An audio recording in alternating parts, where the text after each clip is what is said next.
From the MIT studios of the Teaching Systems Lab, this is Teach Lab, a podcast about the art and craft of teaching.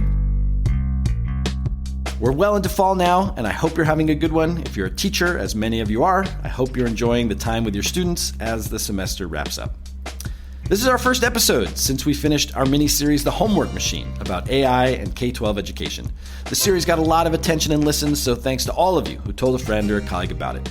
And thanks to those of you who have reached out to us about it with comments, suggestions, questions. It's actually not too late for you to take the listener survey, for which you'll be entered into a chance to win a $25 gift card. The link will be in the show notes. We're planning a conversation inspired by that series about AI literacy that will be coming up later this year right here. But until then, I wanted to share with you a story from the podcast Click Here. It's produced by our friends at Recorded Future News and PRX. They tell true stories about the people making and breaking our digital world. And this one hits close to home.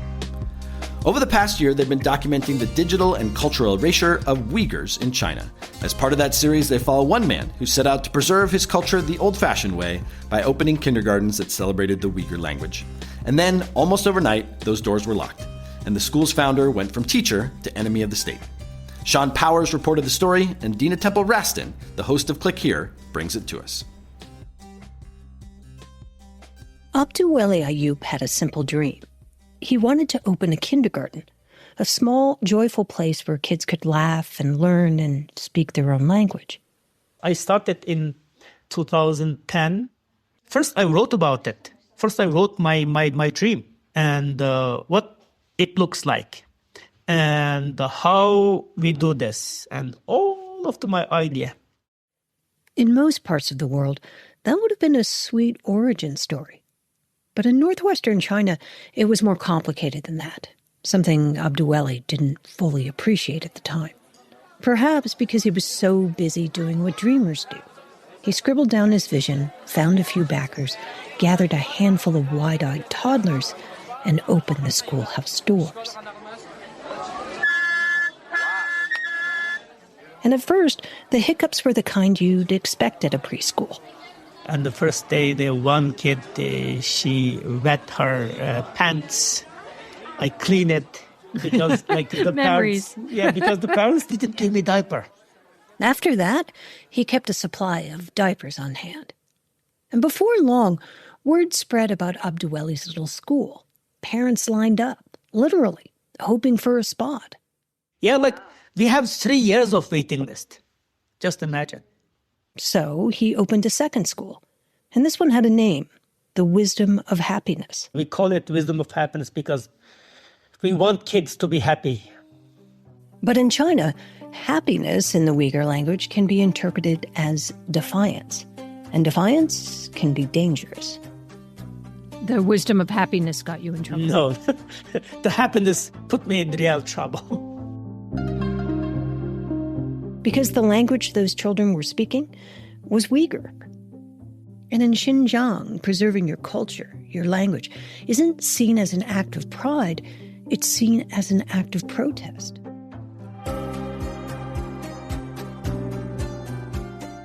I'm Dina Temple-Raston, and this is Click Here, a podcast about all things cyber and intelligence. We tell true stories about the people making and breaking our digital world. And today, the first in a 4-part series on how authoritarianism begins. Not with tanks in the streets, but with quieter moves, like a book taken from the shelf or a rewritten school lesson. Our story starts in northwestern China, but it doesn't end there. Because when governments, from Moscow to Mississippi, start demanding sameness, when difference becomes defiance, what's happening in China stops being foreign policy and starts feeling like a warning. Because cultures don't disappear overnight. They're dismantled, deliberately, piece by piece.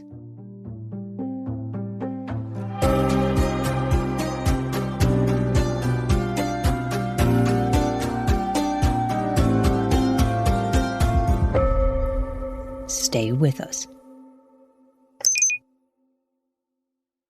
Much of what we once imagined about the future is here. Pocket-sized radio instruments will enable individuals to communicate with anyone, anywhere. But this reshaped reality is also filled with thorny questions that aren't so easy to navigate. Welcome to Shift, a new weekly podcast from PRX.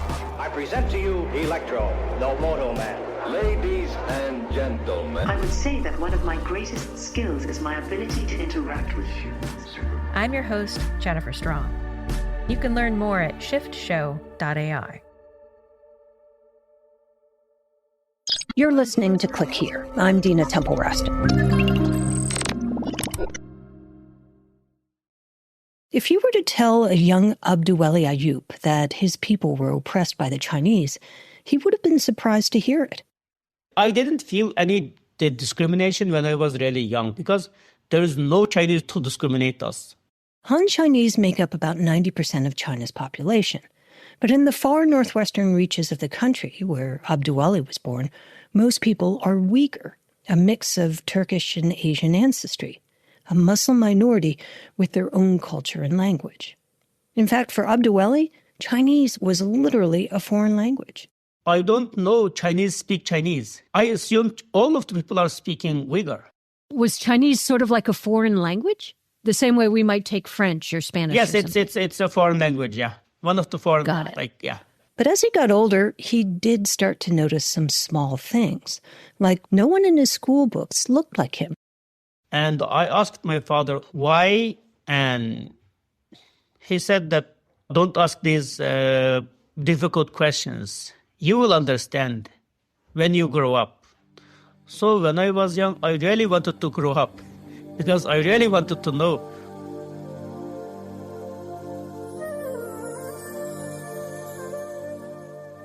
When Abduweli Ayyub was a teenager, the landscape around him in northwestern China was beginning to shift. A mining company had discovered valuable minerals in a nearby mountain, and almost overnight, Chinese soldiers arrived to guard what had suddenly become an important site. One afternoon, Abduweli was riding his bike, just a kid out with his friends.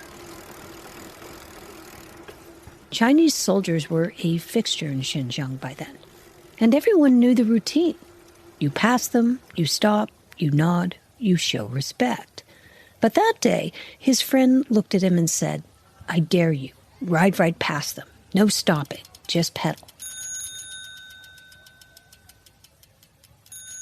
For us, if anyone can pass that line without saying hello, we feel ourselves we are hero.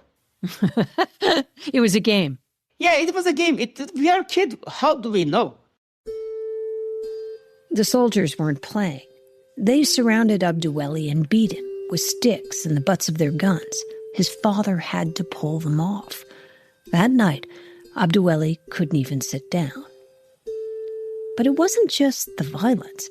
There were smaller humiliations, like they'd invite soldiers to eat fruit from their orchards, but instead of picking it, the soldiers would shoot it off the trees, leaving their orchards littered with bullets.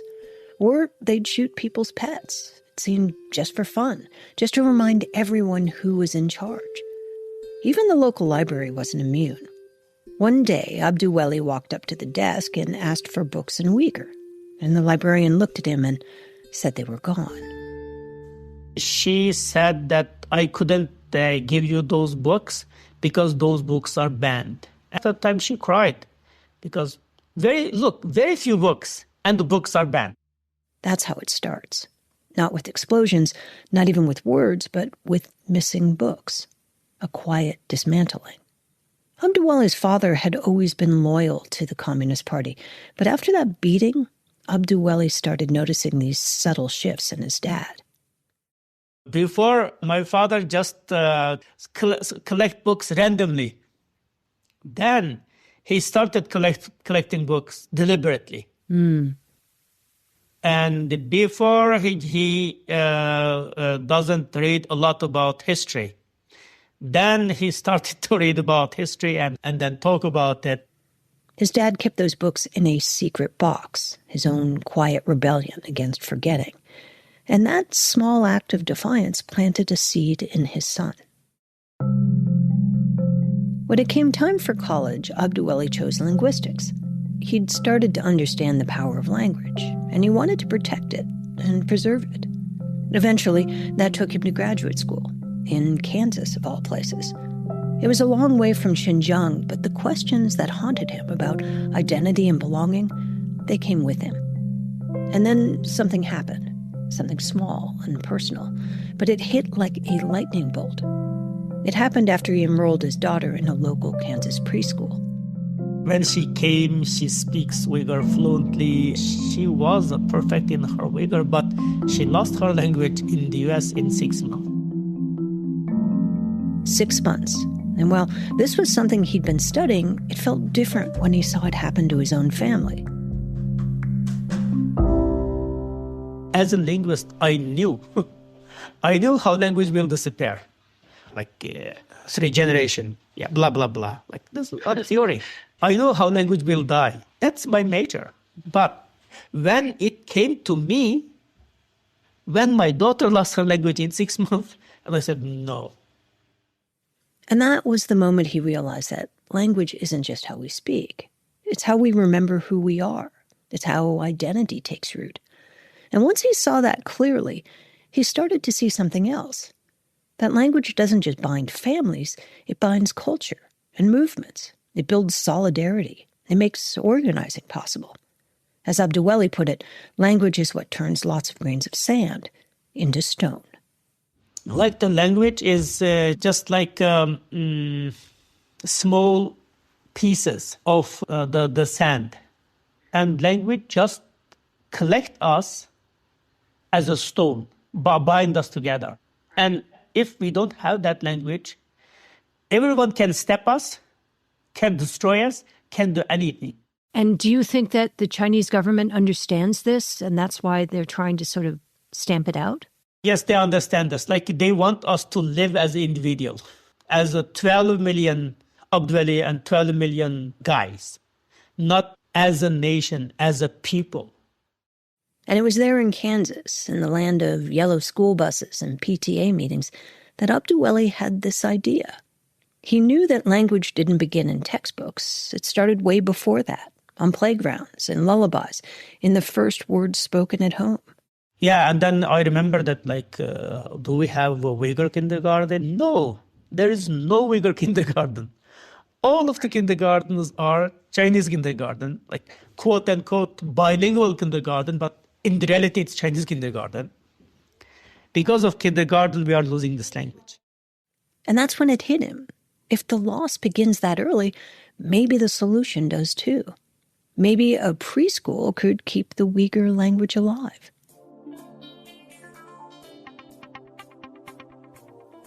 He couldn't wait for someone else to act. He would go home and build something no one else had.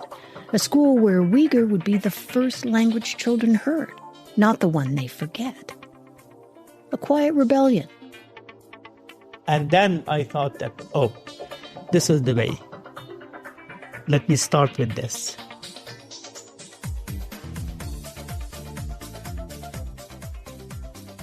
It was a simple idea, really. But in China, where culture is managed by the state and identity is treated like a threat, his idea was not so much a school as a quiet rebellion. After the break, Abdiweli and a handful of toddlers walk into what Beijing authorities would later treat like the most dangerous classroom in China. Stay with us.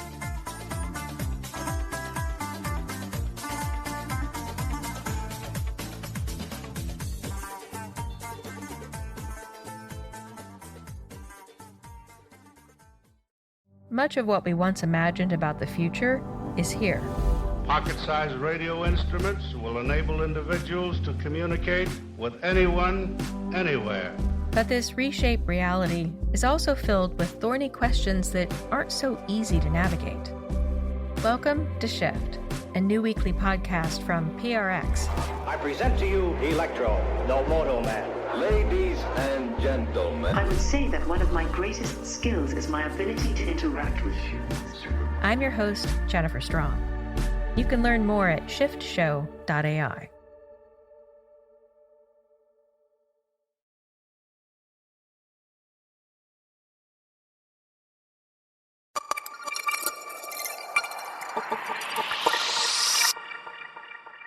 When Abduweli returned to China, he went to work trying to build his kindergarten. He started gathering support, looking for investors. And his pitch was simple. Look, this is the way to keep our language alive. But even that was too bold for some. And they already afraid of my idea, like about this promoting Uyghur language. Oh, really? Yeah, it was a dangerous idea.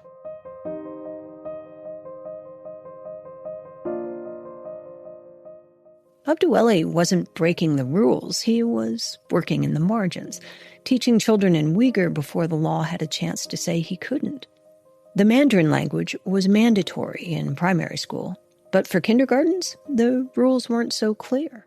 There is no clear policy that kindergarten should use Uyghur, should use Chinese, like what language should use in kindergarten.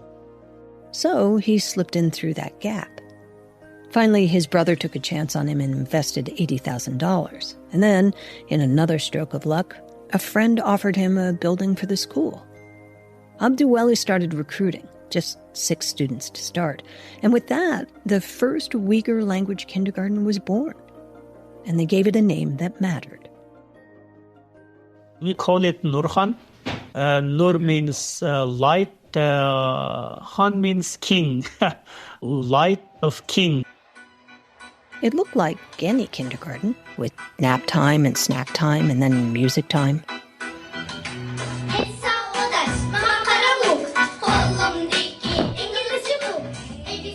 The children began each morning with a song in Uyghur.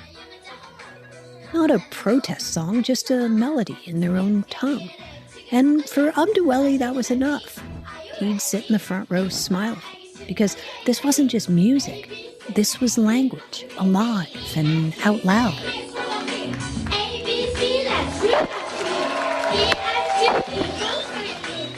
And he had other ideas, unconventional tools to keep Uyghur alive. At that time, I used Dora. Dora the Explorer? Yeah.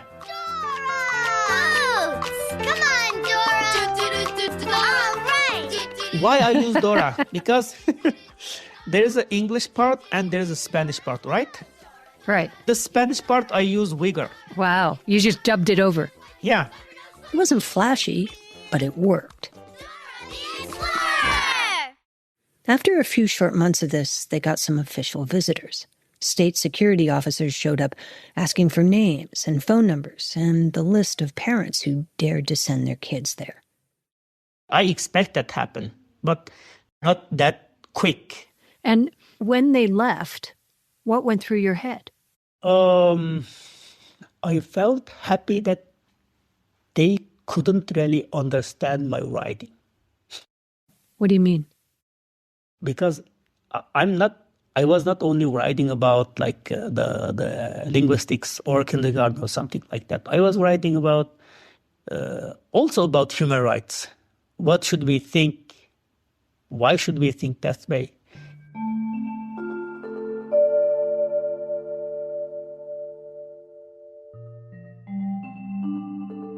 He was happy the officers couldn't actually read his curriculum, because he wasn't just teaching Uyghur.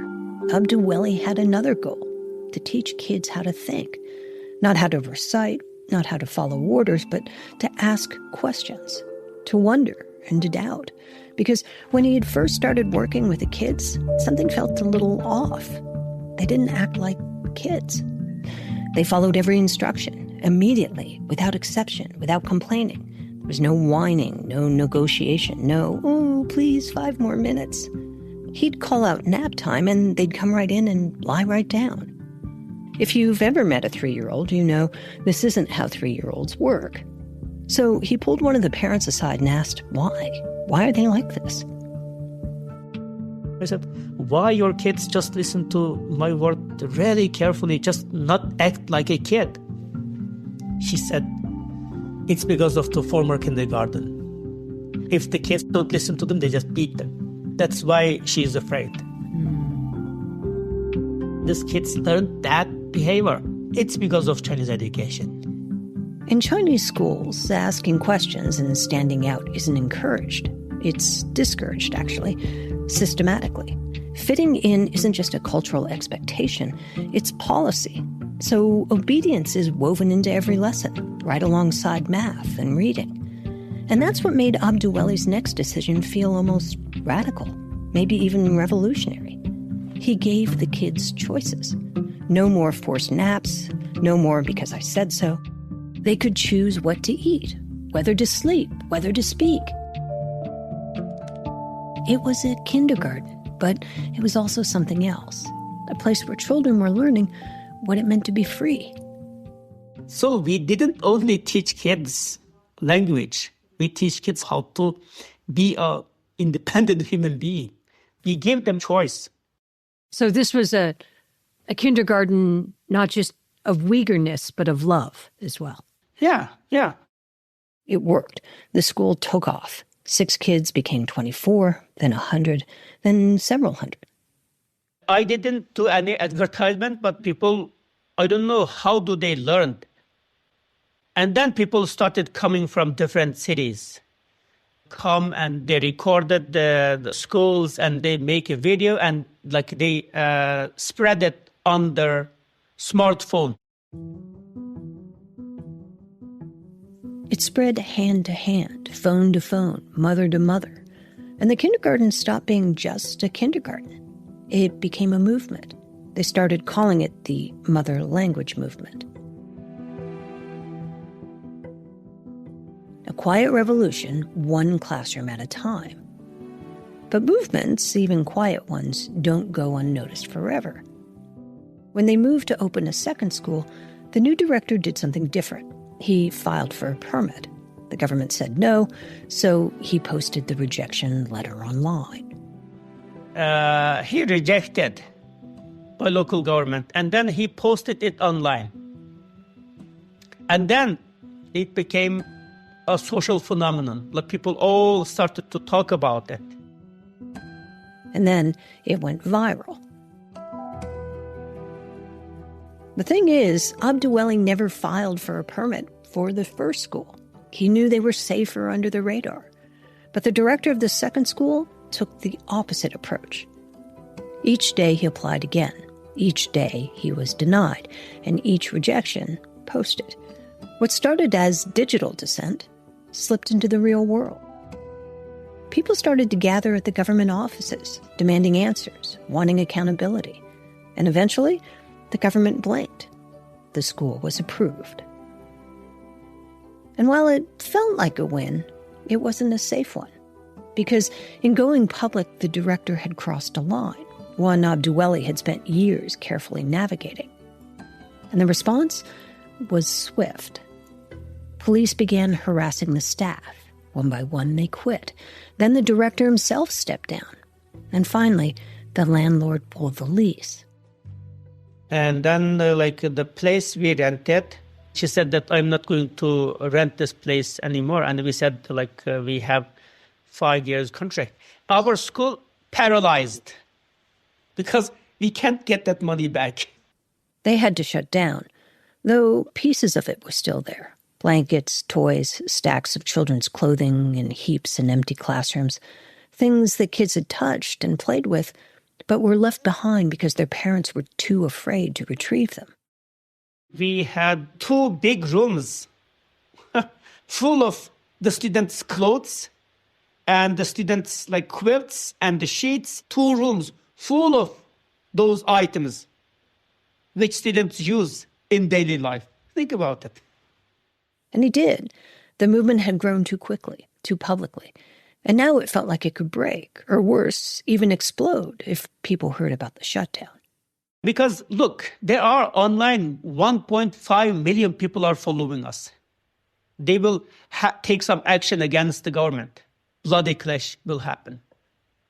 And then people will be arrested and the people who followed the movement will be in trouble in the future. I don't want that to happen. So he created a story, a way to quiet the tension. He rented a new building nearby and told everyone that the school was simply relocating, nothing to worry about, and invited volunteers to help renovate it for students he knew would never be there. And then there are more than 100 people who are helping to renovate the school because it was an old school, deserted, and we are just working on electrics, and somebody working on the painting, somebody working on installing the toys for the kids. I am doing this, but I know I'm fooling the people. He kept up the act to keep the peace and to buy time to figure out his next move. But that time was cut short. One day, during the renovation, a black car pulled up. Security officers stepped out. And Abduwali knew exactly who they were, but he stayed in character. He started walking to the car and told the volunteers he'd be just a minute. I have visitors there, and don't stop, keep working. I will talk with them for a while. And then he shook the men's hands warmly and said loudly so everyone could hear, "Hi, guys. Hi. You are the parents going to send your kids to our kindergarten, right?" But once inside the car, they cuffed him, took his phone, and pulled a black hood over his head. He'd been detained before, but this time, it felt different. I thought that this is like the ending. I thought maybe they will kill me. This time, it felt less like a warning and more like a conclusion. Because when regimes like this feel threatened, they don't tighten the rules, they tighten the news. They don't just detain a man, they redefine him as a threat. Abduwali wasn't just being questioned, he was about to be turned into an enemy of the state. The police drove him to his house, and soldiers were already there, lining the street with their weapons drawn. His wife stood frozen in the doorway, his children tucked just behind her. As he watched, the soldiers ransacked the house, pulled open drawers, dumped out closets. They took files and devices, anything that looked like it might matter. And when they were done, they took Abduwali into custody. What followed was a year in a succession of different jails and hours of interrogation. Sometimes they locked him in a cage in the center of a cell, and 2 armed guards would be on either side of him. 3 interrogators were in front of him, and they would start to scream, "You're trying to create a separate country for Uyghurs." Yes or no? I said no. And you are training resistance force to incite terrorism. Yes or no? No. And you met Uyghur politicians in Washington, and you promised to work with them. Yes or no? No. And then they reached for their metal batons, slid them under his arms. And then they put electric shock. And turned on the current.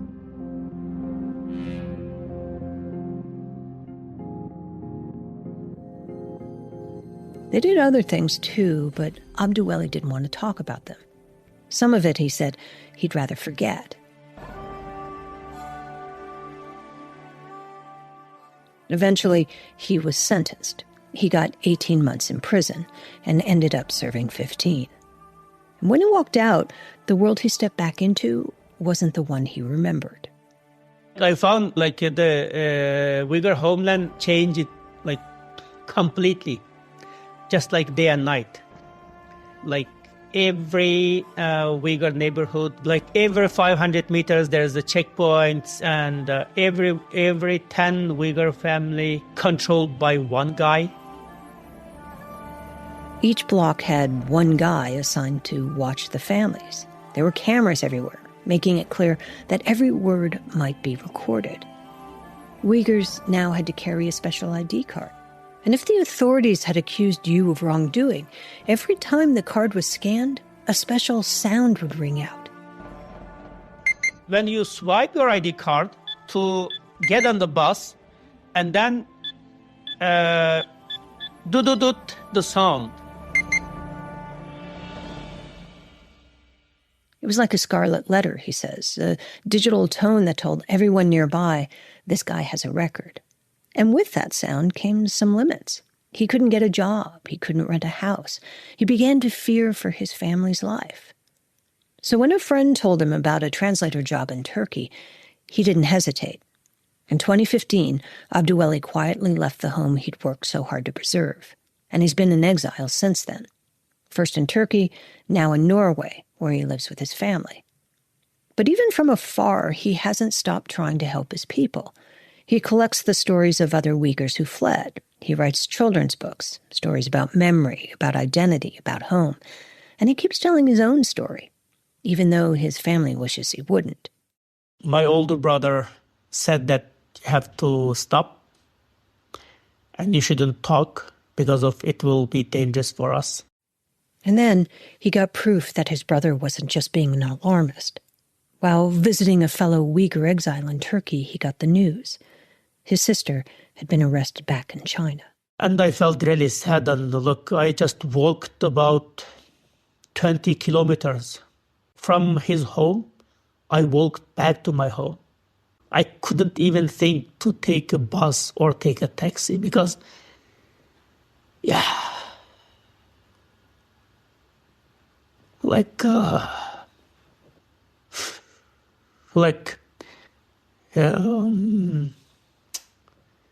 it is really hard. It was heartbreaking. He knew she'd been arrested not for anything she did, but just for being related to him. This was the regime sending a message. You can run, but your family can't hide. Another attempt to silence him. But the problem is, not only my sister, there are all of my friends being arrested. All of my friends, all of the parents who sent their kids to me, and they being arrested. And how can I say that, yes, because of my sister, I should stop? What am I doing? They have also family. They have also kids. They have also sister and brothers like me. They know it will be dangerous, but they did to keep the language alive. They told me that this is our last defense. And when their life is in danger, how can I keep silence?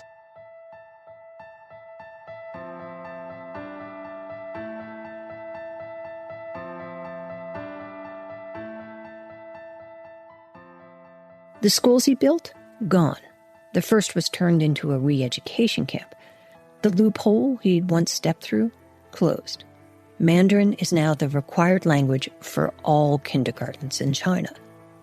And Abduweli Ayyub, the man who tried to save a language through children's songs in Dora the Explorer, he can never go back.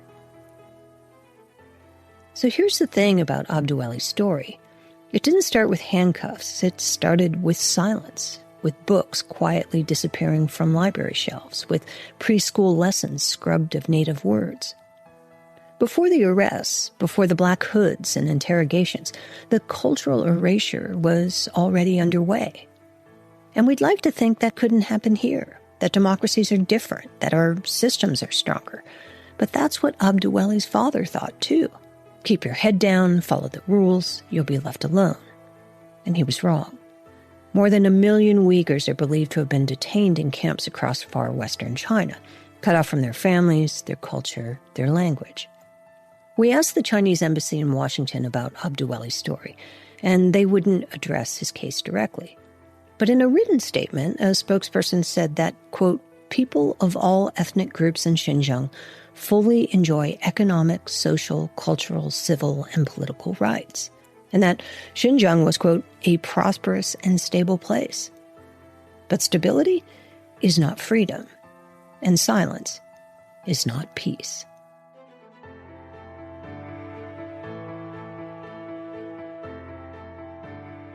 Next week, we meet someone fighting to keep the Uyghur identity alive, not for children, but for the whole culture. And he's doing it far from any classroom, in a corner of the internet he carved out for himself, a place built to hold on to what the real world is trying to erase. And he was forcibly disappeared, and it took me a bit of time to realize what happened to him. Because my parents were too scared to even tell me. This is Click Here.